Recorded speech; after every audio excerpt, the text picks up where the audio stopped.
তো গত ক্লাসে আমরা যখন পাম্প নিয়ে আলোচনা শুরু করছিলাম, তখন আমরা বলছিলাম যে এই ক্লাসটাতে আমরা ২ টা পাম্প নিয়ে আলোচনা করব। সম্ভব হলে এই ক্লাসেই ২ টা পাম্প দেখাবো অথবা পরবর্তী ক্লাসে আরেকটা পাম্প দেখাবো। তবে ১ম যে টপিকটা নিয়ে আমরা আলোচনা করব সেটা হচ্ছে রেসিপ্রোকেটিং পাম্প। আমরা পাম্প নিয়ে আগের দিন পাম্পের ডেফিনিশন দেখছিলাম যে পাম্প কাকে বলে এবং পাম্পকে যদি আমরা ব্রডলি ক্লাসিফাই করি তাহলে কয়টা ভাগে ভাগ করা যায়? একটা হচ্ছে পজিটিভ ডিসপ্লেসমেন্ট পাম্প, একটা রোটোডাইনামিক পাম্প। তো আমরা হচ্ছে যে আজকে একটা পজিটিভ ডিসপ্লেসমেন্ট পাম্প নিয়ে আলোচনা করব, যেটা হচ্ছে রেসিপ্রোকেটিং পাম্প।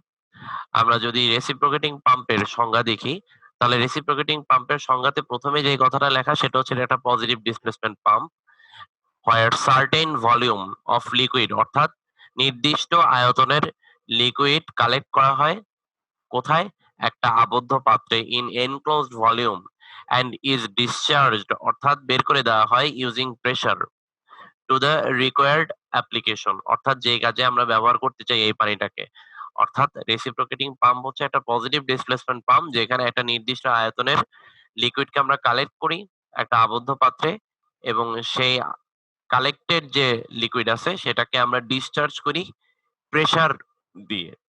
এবং এই প্রেশার দেওয়ার কারণে যে পানিটা আছে সেটা আমাদের যে কাজে দরকার সে কাজে আমরা ব্যবহার করতে পারি। তো একটা রেসিপ্রোকেটিং পাম্পের কম্পোনেন্টস অর্থাৎ কি নিয়ে বা কি যন্ত্রাংশ নিয়ে একটা রেসিপ্রোকেটিং পাম্প তৈরি হয় সেটা যদি আমরা দেখতে চাই, এই নামগুলো খুবই ইম্পোর্টেন্ট। একটা হচ্ছে সাকশন পাইপ, একটা হচ্ছে suction valve, delivery pipe, delivery valve, cylinder, piston and piston rod, crank and connecting rod, strainer আর হচ্ছে এয়ার ভেসেল। এখানে আমরা দেখতে পাচ্ছি যে এটা হচ্ছে একটা রেসিপ্রোকেটিং পাম্প যেখানে পানি নিচ থেকে উপরে ওঠে। এইটা হচ্ছে সেই সিলিন্ডারটা যেই পাইপ দিয়ে উপরে ওঠে সেটাকে আমরা বলতেছি সাকশন পাইপ। এই পাইপ দিয়ে পানি একটা ভালভ ঠেলে ভিতরে ঢোকে।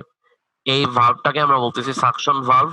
একইভাবে এখানে ডেলিভারি লাইনে একটা পাইপ আছে সেটা হচ্ছে ডেলিভারি পাইপ। এখানে যে ভালভটা আছে সেটাকে বলা হচ্ছে ডেলিভারি ভালভ। আর যার ভিতরে পানিটা ঢোকে প্রাথমিকভাবে সেটা হচ্ছে সিলিন্ডার। আর এটা হচ্ছে পিস্টন আর এটা হচ্ছে পিস্টন রড।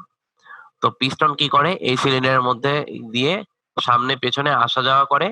তাতে প্রেসার ডিফারেন্স ক্রিয়েট হয় এবং ফাইনালি লিকুইড ডেলিভারি পাইপ দিয়ে বেরিয়ে যায়।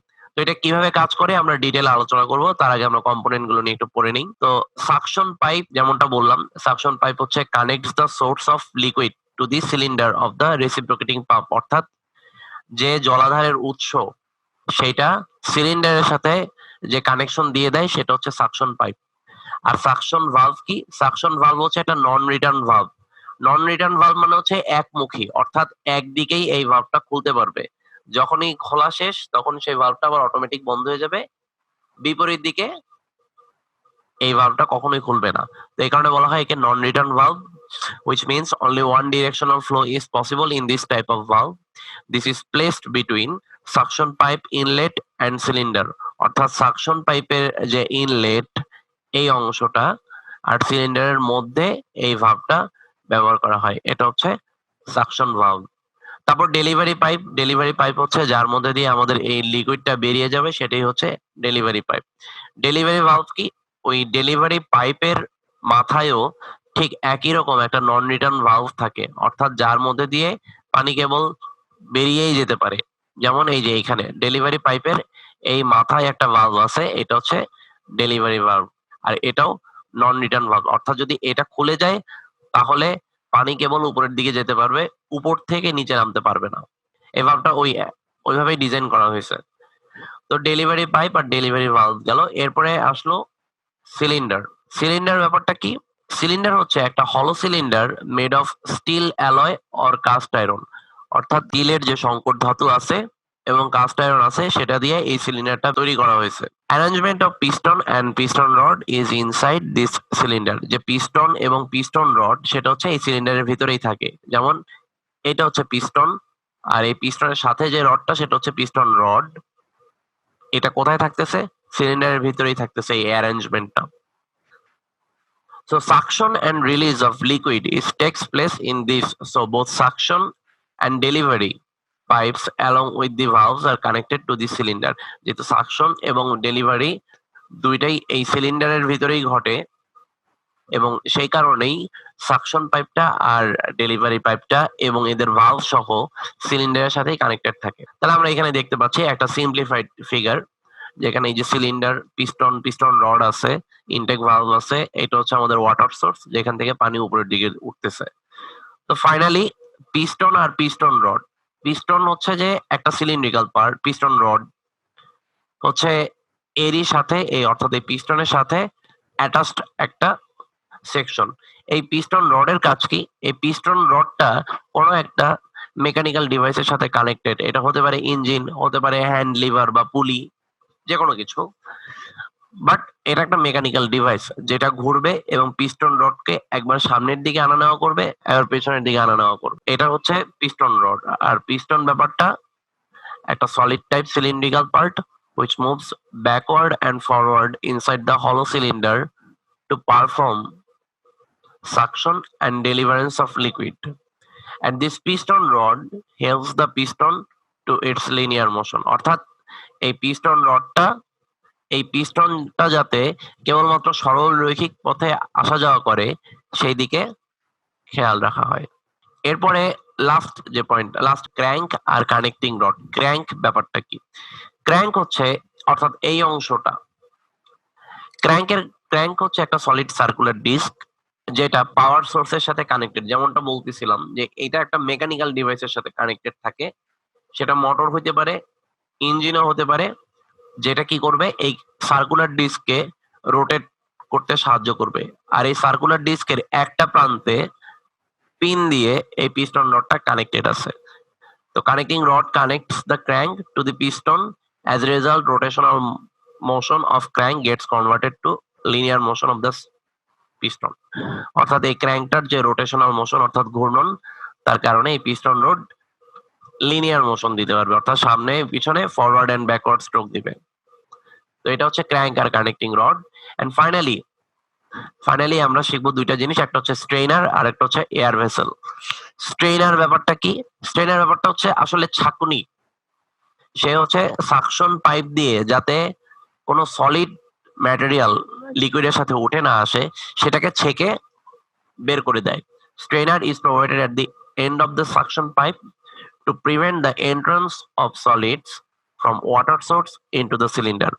অর্থাৎ এখানে যে সলিড ওয়েস্ট আছে সেটা যাতে কোনোভাবেই পাইপের ভিতরে না ঢুকতে পারে সেই কারণে স্ট্রেইনার ব্যবহার করা হয়, অর্থাৎ ছাঁকুনি। এবারে লাস্টের একটা পার্ট, সেটা হচ্ছে এয়ার ভেসেল। এয়ার ভেসেল আসলে এই রেসিপ্রোকেটিং পাম্পের ক্ষেত্রে অ্যাক্সেসরিজ, অর্থাৎ এই রেসিপ্রোকেটিং পাম্পটার এফিসিয়েন্সি যাতে বাড়তে পারে সে কারণে এয়ার ভেসেল ইউজ করা হয়। এয়ার ভেসেলস আর connected to both suction and delivery pipes to eliminate the frictional head and to give uniform discharge rate. অর্থাৎ যদি কোনো কারণে সাকশন পাইপ তার প্রয়োজন অনুসারে পানি না তুলতে পারে কিংবা ডেলিভারি পাইপে যদি পানির সাপ্লাই কমে যায়, তখন হচ্ছে এয়ার ভেসেল এখানে কিছুটা পানি রিজার্ভ থাকে, সেখান থেকে এই লসটাকে কমায় দেয়। অর্থাৎ সবসময় যাতে একটা ফিক্সড রেটে পানি সাপ্লাই হতে পারে সে কারণে এয়ার ভেসেল ব্যবহার করা হয়। এই পর্যায়ে আমরা দেখব ওয়ার্কিং অফ রেসিপ্রোকেটিং পাম্প। এক নম্বর যে পয়েন্টটা সেটা হচ্ছে when the power source is connected to the crank will start rotating। অর্থাৎ আমাদের এই পাওয়ার সোর্সটা যখনই ক্র্যাঙ্কের সাথে কানেক্টেড থাকবে তখন এই ক্র্যাঙ্কটা রোটেট করা শুরু করবে। And connecting rod also displaced along with the crank, এবং যে কানেক্টিং রডটা আছে ক্র্যাঙ্কের সাথে সেটাও ডিসপ্লেস হওয়া শুরু করবে। আমরা বলতেছিলাম 0 থেকে 90 ডিগ্রি আসলে এটা কি করবে, এটা কিন্তু কিছুটা ডান দিকে সরে যাবে। যখন আমার এই নাটটা এই পজিশনে চলে আসলো, তারপরে আমাদের এইখানে যে ভালভটা আছে সেই ভালভটা খুলে যাবে। আমরা আগাই। The piston connected to the connecting rod will move in linear motion, অর্থাৎ সরলরৈখিক পথে আগাতে থাকবে। If crank moves outwards then the piston move towards its right, এবং ডান দিকে সরতেছে, and create vacuum in the cylinder. Vacuum অর্থাৎ আমার এখানে প্রেসারটা কমে যাবে। নেগেটিভ প্রেসারকে আমরা ভ্যাকুয়াম প্রেসার বলি।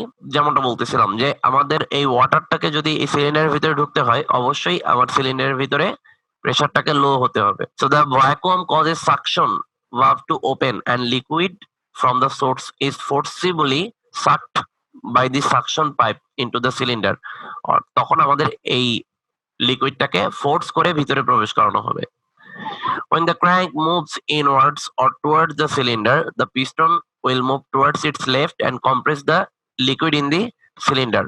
অর্থাৎ আমাদের এই ক্র্যাঙ্কটা যখন সিলিন্ডারের দিকে ঘুরে আসা শুরু করবে, অর্থাৎ এই যে 180 ডিগ্রি ক্লকওয়াইজ ডিরেকশনে রোটেট করবে, তখন আমাদের এই পিস্টনটা কি করবে, যেই ফ্লুইডটা সিলিন্ডারের ভিতরে ছিল সেটাকে কম্প্রেস করা শুরু করবে। Now the pressure makes the delivery valve to open and liquid will discharge through the delivery pipe. এই চাপের কারণে এই ভালভটা খুলে যাবে এবং আমার লিকুইডটা ডেলিভারি পাইপ দিয়ে উপরে উঠতে শুরু করবে। When the piston reaches its extreme left position, অর্থাৎ একেবারে বাম প্রান্তে যখন চলে আসলো, তখন a cylinder is delivered through delivery pump. The whole liquid is delivered through the delivery pipe. Then again the crank rotate outwards and the piston moves right to create suction. এবং আবার যখন ক্র্যাঙ্কটা ঘোরা শুরু করে তখন এই পিস্টনটা রাইটে ঘুরে আবার সাকশন ক্রিয়েট করে এবং এই প্রসেসটা চলতে থাকে। Generally, the above process can be observed in a single acting reciprocating pump where there is only one delivery stroke per one revolution or crank. Single acting reciprocating pump আমরা কাদের বলতেছি, যেখানে একটাই ডেলিভারি স্ট্রোক এবং একটা ঘূর্ণনে একটা delivery stroke আমরা পাচ্ছি crank থেকে। When it comes to double acting reciprocating pump, there will be two delivery stroke per one revolution. অর্থাৎ তখন এই ক্র্যাঙ্কটা ঘুরবে একবার কিন্তু ডেলিভারি দিবে দুইবার। ওকে, তাহলে এই পর্যন্ত আমরা মোটামুটি রেসিপ্রোকেটিং পাম্প ব্যাপারটা কি কি কম্পোনেন্ট থাকে আর তার ওয়ার্কিং কিভাবে কাজ করে সেটা আমরা বুঝতে পারলাম। এখন আমরা রেসিপ্রোকেটিং পাম্পকে ব্যবহার করি কোথায়? রেসিপ্রোকেটিং পাম্পকে আমরা oil drilling operation, pneumatic pressure system, light oil pumping, feeding small boilers, এই কয়েকটা কাজে আমরা ব্যবহার করি। অর্থাৎ তেল উত্তোলনে, তারপর নিউমেটিক প্রেসার সিস্টেমে ওই একই কথা, অয়েল পাম্পের ক্ষেত্রে এবং হচ্ছে যে স্মল বয়লারকে ফিড দেওয়ার ক্ষেত্রে আমরা এই রেসিপ্রোকেটিং পাম্পটা ব্যবহার করব। এখানে একটা গুরুত্বপূর্ণ প্রশ্ন আসে, সেটা হচ্ছে রেসিপ্রোকেটিং পাম্পকে কিন্তু পজিটিভ ডিসপ্লেসমেন্ট পাম্প বলা হয়। আমরা যদি প্রথমে এই সংজ্ঞাটা খেয়াল করি তখনই আমরা বলছিলাম reciprocating pump is a positive displacement pump. কেন পজিটিভ ডিসপ্লেসমেন্ট পাম্প সেটা আমরা আগের আলোচনায় বলছিলাম, গতদিন আমরা বলছিলাম পজিটিভ ডিসপ্লেসমেন্ট পাম্প আসলে কারা, যেখানে লিকুইডকে সাক করা হবে অর্থাৎ শুষে নেওয়া হবে and then it is actually pushed অর্থাৎ ধাক্কা দেওয়া হবে due to the thrust exerted on it by a moving member which results in lifting the liquid to a required height, এবং যেটা এই লিকুইডকে একটা রিকোয়ার্ড হাইট পর্যন্ত নিয়ে যেতে পারবে। তো আমরা এখানেই দেখলাম যে লিকুইডটা সাকশন পাইপ দিয়ে সাক করা হয়, সিলিন্ডারে আনা হয়, তারপরে পিস্টন দিয়ে সেই লিকুইডটাকে ধাক্কা দেওয়া হয়, তাতে ডেলিভারি পাইপ দিয়ে এই লিকুইডটা বেরিয়ে আসে। তো এই কারণে রেসিপ্রোকেটিং পাম্পকে আমরা বলতেছি পজিটিভ ডিসপ্লেসমেন্ট পাম্প। ওকে, তাহলে আমাদের রেসিপ্রোকেটিং পাম্পের আলোচনা মোটামুটি এই পর্যন্তই। তো নেক্সট ক্লাসে আমরা হচ্ছে যে সেন্ট্রিফিউগাল পাম্প একটা কিভাবে কাজ করে সেই বিষয়ে আমরা ডিটেইল আলোচনা করব।